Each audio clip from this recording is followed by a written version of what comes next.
Love gospel వీక్షకులందరికీ సర్వశుభాలు తెలియజేస్తూ ఉన్నాం. ఉపవాస ప్రార్థన గురించి చాలా చోట్ల వినుంటారు, చాలామంది దీన్ని బోధిస్తూ ఉంటారు. కానీ ఉపవాస ప్రార్థన గురించి ముఖ్యమైన మంచి విషయాల్ని ఈ వీడియోలో అందిస్తాను గనక పూర్తిగా చక్కగా చూడండి. మీ డైలీ లైఫ్లో, మీ ఆత్మీయ జీవితంలో, కుటుంబ జీవితంలో, మీ వ్యక్తిగత జీవితంలో ఉపయోగపడే 7 అంశాల ద్వారా ఉపవాస ప్రార్థన మనకు ఎలా ఉపయోగపడుతుందో నేను చెప్తాను. పూర్తిగా చూడండి. ఉపవాసం అనేది కమాండ్ కాదు, ఆజ్ఞ కాదు. దేవుడు ఆజ్ఞగా ఏమి ఇవ్వలేదు. కానీ ఉపవాస ప్రార్థన పాత నిబంధనలోను కొత్త నిబంధనలోను తరచుగా ప్రస్తావిస్తూనే ఉన్నాయి. ఆజ్ఞగా, ఆదేశంగా లేకపోయినా ఉపవాస ప్రార్థన అనేది ఒక విధానంగా, బేసిక్ ఈవెంట్గా, ఒక బేసిక్ థింగ్గా మాత్రం బైబిల్ మనకు వివరిస్తుంది. ఉపవాస ప్రార్థన ఎప్పుడు చేయాలి, ఎక్కడ చేయాలి, ఎందుకు చేయాలి, ఎలా చేయాలి, ఏమి పాటించాలి, ఎలా ఉండాలి, ఎలా ఉండకూడదు అనేవి తరచుగా మనకు వచ్చేటువంటి ప్రశ్నలు. ఆ ప్రశ్నలన్నిటికీ ఒకే వాక్యం కానీ, ఒకే చోట కానీ, ఒకే విధానంగా కానీ బైబిల్ మనకు ఆన్సర్ ఇవ్వలేదు. కానీ బైబిల్లో వీటన్నిటికీ మాత్రం ఆన్సర్ ఖచ్చితంగా ఉంది. వీటన్నిటికీ కూడా వాక్య రూపంలో, వీడియోస్ రూపంలో ఈ ఛానల్లో నేను ఆల్రెడీ పెట్టడం జరిగింది. కాబట్టి వాటి నుంచి మీరు అవన్నీ గ్రహించండి, అవన్నీ కూడా మీకు అర్థమవుతాయి. అయితే యేసుక్రీస్తు వారు దీనికి ఆన్సర్గా సింపుల్గా బేసిక్ ఫాస్టింగ్ ప్రేయర్కి బెస్ట్ ఎగ్జాంపుల్గా యేసుక్రీస్తు వారు ఒక వాక్యం ద్వారా చెప్పారు. మత్తయి సువార్త 6వ అధ్యాయము 16వ వాక్యం చూస్తే సింపుల్గా బేసిక్స్ ఎగ్జాంపుల్గా ఉంటుంది. మనకి ఒక మంచి ఉదాహరణ ఆ వాక్యం. యేసువారు తన శిష్యులకు ఉపవాసం యొక్క ప్రాథమిక సూత్రాలని, బేసిక్ ప్రిన్సిపల్ని చెప్పారు. ఇక ముఖ్యమైన ఒక పాయింట్ ఏంటంటే, మీరు ఉపవాసం చేయున్నప్పుడు, ఉపవాసం ఉన్నప్పుడు అనే మాట్లాడతారు బైబిల్లో ఎక్కడైనా సరే. యేసుక్రీస్తు వారు కూడా కొత్త నిబంధనలో ఉపవాసం చేయున్నప్పుడు అనే మాట్లాడతారు. ఉపవాసం చేస్తే అని మాట్లాడలేదు. వెన్ యు ఫాస్ట్ అన్నారే కానీ ఇఫ్ యు ఫాస్ట్ అనలేదు. ఎక్కడే కాదు, బైబిల్లో ఎక్కడా కూడా ఉపవాసం చేస్తే అనేది ఉండదు, చేయునప్పుడు అని ఉంటుంది. ఫాస్టింగ్ ప్రేయర్ అవసరం లేదు. ఉపవాస ప్రార్థన అంత ప్రాముఖ్యమేమి కాదు, చేస్తే చెయ్యొచ్చు లేదంటే లేదు అని కొన్ని డినామినేషన్స్ వ్యతిరేకించవచ్చు. చాలామంది ఉపవాస ప్రార్థనకి ప్రాముఖ్యతను ఇవ్వకపోవచ్చు. చాలామంది చర్చెస్లో హుందాగాను, లగ్జరీ లైఫ్ బ్రతకడం ద్వారాను ఉపవాస ప్రార్థనని తగ్గించుకుని ఉండొచ్చు, లేదా దాని విలువను తగ్గించి ఉండొచ్చు, లేదా ఉపవాస ప్రార్థనకి దూరంగానూ ఉండొచ్చు. ఏ విధంగానైనప్పటికీ కూడా మన ఆత్మీయ జీవితానికి, ఆత్మీయ విలువలకు ప్రత్యేకమైనటువంటి ఒక స్థానం ఉపవాస ప్రార్థనకు ఉంటుంది. అది రెగ్యులర్ ప్రాక్టీసెస్గా మనం చేయాలి, ఒక విధానంగా మనం గుర్తుంచుకోవాలి అని మాత్రం మర్చిపోకండి. దేవుణ్ణి ప్రేమించడంలో కానీ, దేవునికి విధేయత చూపించడంలో కానీ, ఆత్మీయ నడవడికలో ఒక భాగం ఉపవాసం. అసలు మీరు ఎందుకు ఉపవాసం ఉండాలి, వేటి కోసం ఉండాలి, ఏ అవసరతల కోసం ఉండాలి, ఉపవాసం ఎందుకు అవసరం అని ప్రశ్నించుకుంటే మీకు సమాధానం లేని సందిగ్ధంలో ఉంటారు. విశ్వాసులు ఉపవాసం అనే ఆత్మీయ క్రమశిక్షణను అలవాటు చేసుకోవాలి, అలవర్చుకోవాలి. ఎందుకు అనేది చెప్తాను, జాగ్రత్తగా వినండి. దీనిలో మొదటి అంశంగా number 1, to prepare for preparation. పని కోసం కానీ, ప్రణాళిక కోసం కానీ, మంచి ప్రాజెక్టు కోసం కానీ, ప్రారంభించే ముందు కానీ, ప్రారంభించేందుకు సిద్ధపడటంలో కానీ విధేయతతో కట్టుబడి ఉండేందుకు ఉపవాస ప్రార్థన అనేది చాలా అవసరం. ఇది చాలా బాగా యూజ్ అవుతుంది మీ లైఫ్లో. మత్తయి సువార్త 4వ అధ్యాయం, మార్కు సువార్త 1వ అధ్యాయం, లూకా సువార్త 4వ అధ్యాయంలో ఈ వాక్యాలు చూడండి. ఈ వాక్యాల ప్రకారం దేవుని కుమారుడు తన మినిస్ట్రీని ప్రారంభించే ముందు, యేసుక్రీస్తు వారు తన రాజ్యాన్ని ప్రారంభించే ముందు 40 రోజులు ఉపవాస ప్రార్థనలో గడిపారు. అది మీకు బెస్ట్ ఎగ్జాంపుల్. అంతేకాదు, పాత జీవితాన్ని వదిలి బాప్తీసం తీసుకొని కొత్త జీవితాన్ని ప్రారంభించే ముందు ఉపవాస ప్రార్థన ఉండి సిద్ధపడమని చెప్తాను. దానికి కారణం కూడా ఇదే. సో కొత్త జీవితాన్ని, కొత్త పనిని, కొత్త ప్రాజెక్ట్ని, కొత్త విధానాన్ని, కొన్ని ప్రాముఖ్యమైనటువంటి మీ జీవితాలకు కానీ, మీ ఉద్యోగ పనిపాట్లలో కానీ కొన్ని ప్రాముఖ్యమైన సంఘటనలకు ప్రారంభించే ముందు ఉపవాస ప్రార్థన చాలా బాగా యూజ్ అవుతుంది. నేను కూడా 2 నెలలుగా ఏ వీడియోస్ కానీ, వర్తమానాలు కానీ మీకు ఇవ్వడం లేదు. ఈ 2 నెలల గ్యాప్ తర్వాత మరలా నేను ఉపవాస ప్రార్థన ద్వారా గడిపి, ఆ తర్వాత ఈ వీడియో ద్వారా నేను మరలా మీ ముందుకు వచ్చాను.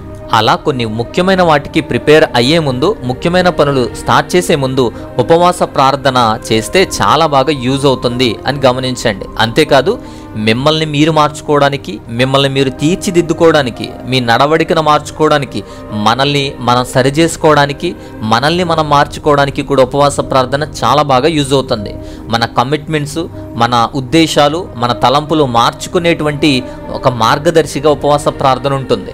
మీ పనులు, జీవిత అంశాలు, బలమైన నిర్ణయాలు ఇవన్నీ ఉపవాస ప్రార్థనతో పొందుకోవడం వల్ల దేవుని మేలు పొందుకుంటారు. అంతేకాదు దానికి కట్టుబడి విధేయత చూపించి ఒక క్రమశిక్షణ అనేది అలవాటు అవుతుంది.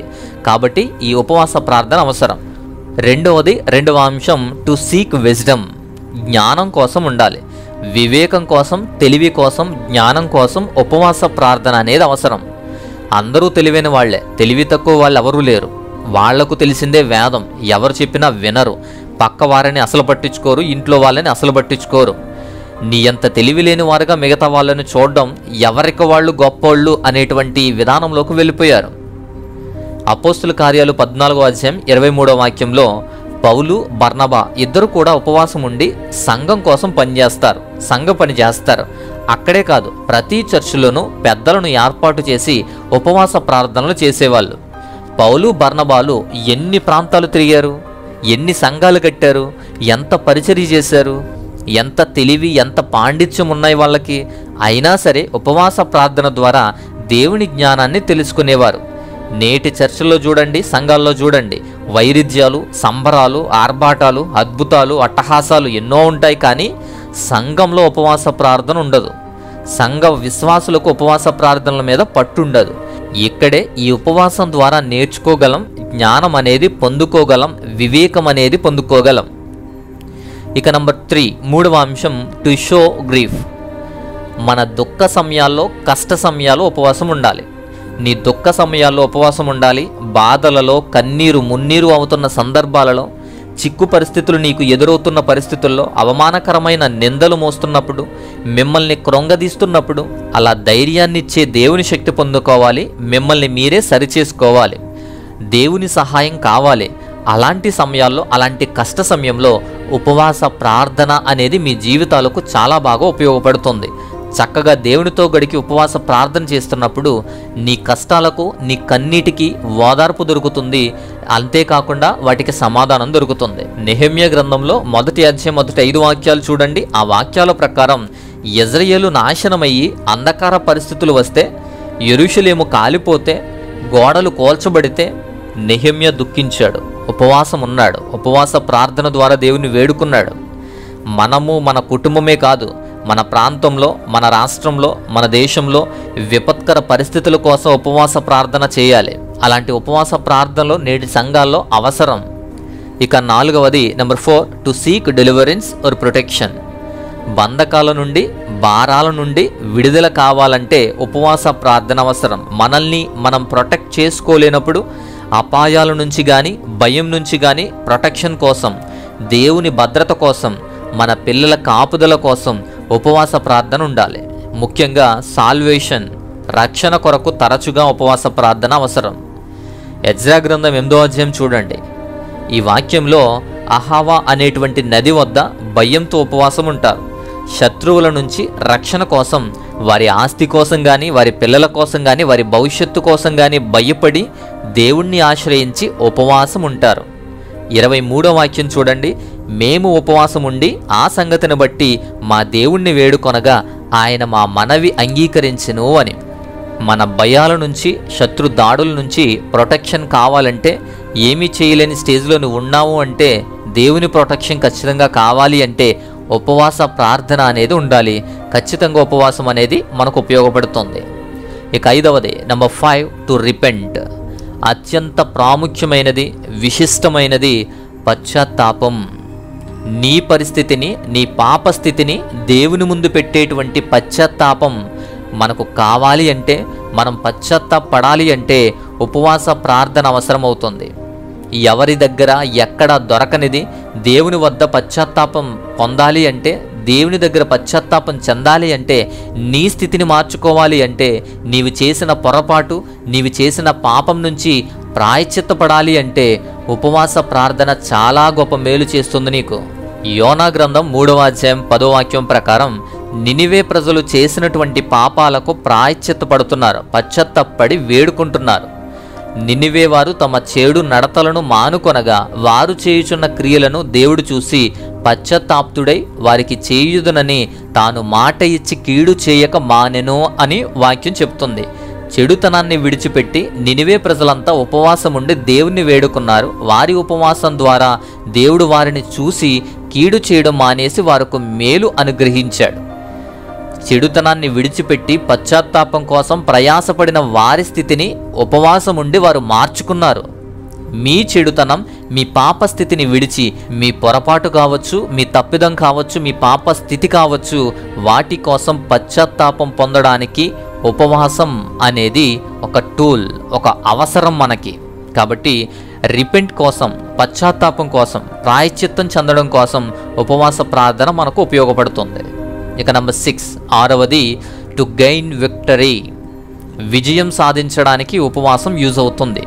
మీ ప్రయత్నాలు, మీ ఆత్మీయ విజయాలు, మానసిక అంశాలు కానీ, కుటుంబ అంశాలు కానీ, ఆత్మీయ అంశాలు కానీ, మీ జర్నీలో విజయం సాధించడానికి ఉపవాసం అనేది అవసరం. నేను ఒక మాట చెప్తాను, నీ ప్రయత్నం గొప్పదైతే, విశ్వాసం బలమైనదైతే నీ విజయం నీకు సాధకమవుతుంది. దానికి ఉపవాస ప్రార్థన నీకు ఉపయోగపడుతుంది. న్యాయాధిపతుల గ్రంథం 20వ అధ్యాయం చూడండి. 20వ అధ్యాయం వాక్యంలో యుద్ధంలో కూడా విజయాన్ని కోరుకుంటారు. యుద్ధంలో కూడా విజయాన్ని కోరుకోవాలంటే ఇజ్రాయేలీలందరూ కూడా ఉపవాసం ఉంటారు. బేతేలు ప్రాంతానికి వెళ్ళి ఉపవాసం ఉండి ప్రార్థనలు చేశారు. కత్తి దూసి యుద్ధం చేసేవారు కూడా యుద్ధ సమయంలో ఉపవాసం ఉన్నారు. ఉపవాస ప్రార్థనల ద్వారా దేవుణ్ణి వేడుకున్నారు. మరి మీరేమీ చేయని బలహీనులైనటువంటి మీరు ఉపవాస ప్రార్థనలకు ఎందుకు దూరంగా ఉంటారు? మీకు ఉపవాస ప్రార్థన అవసరమే లేదనుకుంటున్నారా? మనం సాధించడానికి, విజయాన్ని పొందడానికి కూడా ఉపవాస ప్రార్థన మనకు చక్కని శక్తినిస్తుంది. కాబట్టి మనం తృప్తి చెందగలుగుతాం, ఆ విజయాన్ని ఆస్వాదించగలుగుతాం. ఇక లాస్ట్ నెంబర్ 7, 7వది to worship God, to love God. దేవుణ్ణి ప్రేమించడానికి లేదా దేవునితో సంపూర్ణంగా గడిపేటువంటి క్షణం కాబట్టి దేవునితో నిండిన తలంపులు దేవుని వైపు మనల్ని నడిపిస్తాయి. ఆ దేవుణ్ణి ప్రేమించేలా చేస్తుంది ఉపవాసం. దేవునికి నిజమైనటువంటి ఆరాధన ఉపవాస ప్రార్థన ద్వారా చేయగలుగుతాం. A fasting was one expression of love. లూకా సువార్త 2వ అధ్యాయంలో అన్న అనే స్త్రీ దేవునితో గడిపేది. దేవారాత్రులు ఉపవాసంతో దేవుణ్ణి ఆరాధించేది. దేవాలయం నుంచి బయటకు కూడా వచ్చేది కాదు. అలా దేవునితో గడపడానికి, దేవుణ్ణి ప్రేమించడానికి ఉపవాస ప్రార్థన అవసరం. అంతేకాదు, నిజమైన దేవుని ఆరాధన చేయడానికి ఉపవాస ప్రార్థన అనేది చాలా బాగా యూజ్ అవుతుంది. దేవుణ్ణి ఆరాధించడం అంటే చప్పట్లు కొట్టడమో, 2 ఆరాధన పాటలు పాడడమో కాదు. ఉపవాస ప్రార్థన ద్వారా పరిపూర్ణంగా అందించబడుతుంది. మీటింగ్లలో, చర్చిలలో ఆరాధన సరిగా చేయలేకపోయినా ఉపవాసం ద్వారా ఆరాధించండి, దేవుణ్ణి ప్రేమించండి. ఇలా 7 అంశాలు జాగ్రత్తగా విన్నారు కదా. విన్నారు అంటే మీ యొక్క ఆసక్తిని బట్టి సంతోషిస్తున్నాం. మీ ఆసక్తి గొప్పది, ఆలోచన గొప్పది, ఉపవాస ప్రార్థన గురించి తెలుసుకునేటువంటి విధానం గొప్పది. కానీ ఒక విషయం ఆలోచించండి, మన ఆత్మీయ జీవితానికి ఉపయోగపడేవి, మన వ్యక్తిగత కుటుంబ జీవితాలకు కూడా ఉపయోగపడేటువంటి, మనకు ఉపయోగపడే అంశాలు దీనిలో చాలా ఉన్నాయి. కాబట్టి ఉపవాస ప్రార్థన మనం ఎందుకు చేయకూడదు? ఎందుకు నిర్లక్ష్యం చేస్తున్నాం? మన అవసరతలలో కానీ, బాధల్లో కానీ, మన కష్టకాలంలో, మన దుఃఖ సమయాల్లో, మన బలహీన పరిస్థితుల్లో ఎవరు మనకు తోడు? ఆ దేవుని తోడు, ఆ దేవుని శక్తి మనకు కావాలి అంటే ఉపవాస ప్రార్థన ఖచ్చితంగా మనకు కావాలి. మన చేసినటువంటి పొరపాట్ల నుంచి దేవుడు తప్పించాలి అంటే, దేవుణ్ణి క్షమాపణ అడగాలి అంటే, ప్రాయశ్చిత్తం పొందాలంటే ఖచ్చితంగా ఉపవాస ప్రార్థన అవసరం. ఇవే కాదు, ఇంకా చాలా అంశాలు ఉన్నాయి. ముఖ్యమైన 7 అంశాలను మీకు వివరిస్తున్నాను, కానీ ఇంకా చాలా అంశాలు ఉండొచ్చు. ఎన్ని ఉన్నా కానీ మన దైనందిన జీవితంలో ఉపయోగపడాలి అంటే ముందు మనం ఉపవాస ప్రార్థన ప్రారంభించాలి. ఎందుకు దూరంగా ఉంటున్నారో, ఎందుకు భయపడుతున్నారో తెలియదు, కానీ ఉపవాస ప్రార్థన మన వ్యక్తిగత, ఆత్మీయ, కుటుంబ జీవితాలకు చాలా అవసరమైన విషయం. మన విశ్వాస జీవితంలో ఒక డైలీ ప్రాక్టీసెస్ లాంటిది అని మాత్రం గుర్తు తెచ్చుకోండి. ఎవరో ఉపవాస ప్రార్థనలు పెడితేనో, లేదా ఎప్పుడో లెంట్ డేస్లోనో, లేదా ఎప్పుడో గుడ్ ఫ్రైడే రోజునో ఉపవాస ప్రార్థన చేయడం కాదు, కానీ మన జీవితాలలో ఎదురయ్యేటువంటి ఎలాంటి అంశాలలో ఉపవాస ప్రార్థన అవసరమై ఉంది అని మాత్రం గమనించండి. ఈ విషయాలన్నీ చాలా జాగ్రత్తగా గమనించారు, ఆలోచించారు అని నేను అనుకుంటున్నాను. సో నచ్చితే లైక్ చేయండి, ఇతరులకు కూడా ఈ అంశాలు తెలుసుకోవడానికి షేర్ చేయండి. అది కూడా సువార్తలో భాగం అని గుర్తుంచుకోండి. మరొక అద్భుతమైనటువంటి అంశంతో మరొక వీడియో ద్వారా నేను మరల మాట్లాడతాను. అంతవరకు దేవుని మహా ఉన్నతమైన కృపా కాపుదల తోడై ఉండి మిమ్మల్ని బలపరచునుగాక. ఆమేన్.